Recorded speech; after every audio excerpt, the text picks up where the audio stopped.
Bonjour, j'espère que vous allez bien. Moi, je vais très bien. On va parler d'un sujet qui est très spécial aujourd'hui. Mais comme l'ascension, comme de l'habitude, abonnez-vous à la chaîne en haut et en bas. Mettez pouce en bas et vous pouvez me laisser des commentaires, même des questions et je vous répondrai plus tard. On va s'adresser à une question de notre ami, on va essayer de lui répondre. Il a dit échec. Comment peut-on faire pour éviter l'échec?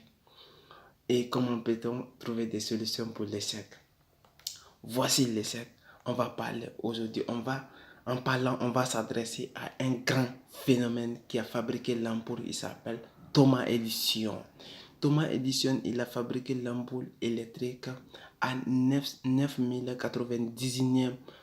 99 fois. Il n'a pas pu fabriquer l'ampoule électrique jusqu'à son 10 millième près qu'il a pu fabriquer l'ampoule électrique.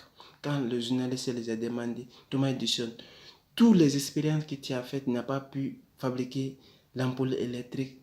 Il a demandé, toutes les choses que j'avais faites par avant, ce n'est que des expériences parce que je n'avais pas trouvé de bonnes méthodes. Mais j'ai trouvé des bonnes méthodes maintenant. Ça fonctionnait pour moi. Je prends ça, je pense ça, j'ai pris cela comme des expériences. Et ça là, c'est des méthodes. Et c'est comme ça, il faut penser à ton échec. L'échec nous rend fort. L'échec nous rend fort, mais en condition, en apprenant ton échec. Quand tu fais l'échec, ça aujourd'hui, il faut essayer de comprendre comment fonctionne. Et si tu essaies de résoudre ton échec, ça te donne l'expérience de ton futur qui va t'aider à éclaircir les choses. Voici William.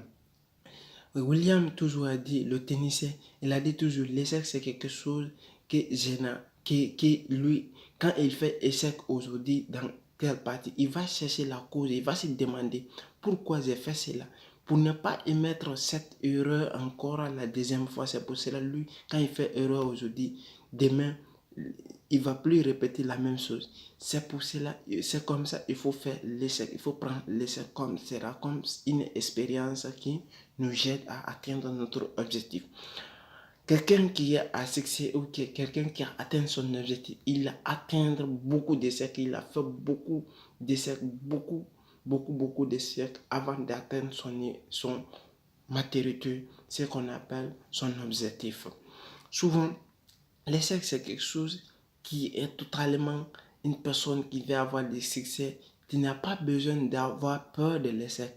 L'échec, ça nous rend fort. Tu n'as pas à avoir peur quand tu as peur. C'est ça que l'échec que moi j'appelle souvent, c'est égal à la peur. Parce que si tu as toujours la peur, si tu as toujours la peur pour dire que si je n'arrive pas, je ne peux pas. C'est ça qu'on appelle l'échec. Il ne faut pas avoir cette l'idée. Notre conscient n'a pas besoin d'entendre ça. Il faut te dire toujours, même s'il y aura des difficultés, il y aura des échecs, moi je vais m'en sortir, je vais atteindre mon objectif. Tu n'as pas besoin de qui que ce soit qui dit. Sauf quand qui connaissent, c'est ta mère et tes parents qui connaissent. Les autres là, tu t'en bats pas de couilles pour eux. Laisse-les tranquilles. Vise-toi ton objectif. Quand tu vas viser ton objectif, je sais que tu vas arriver. Juste c'était habits qui vont montrer, je vais vous mettre le lien dans la description des deux autres formes.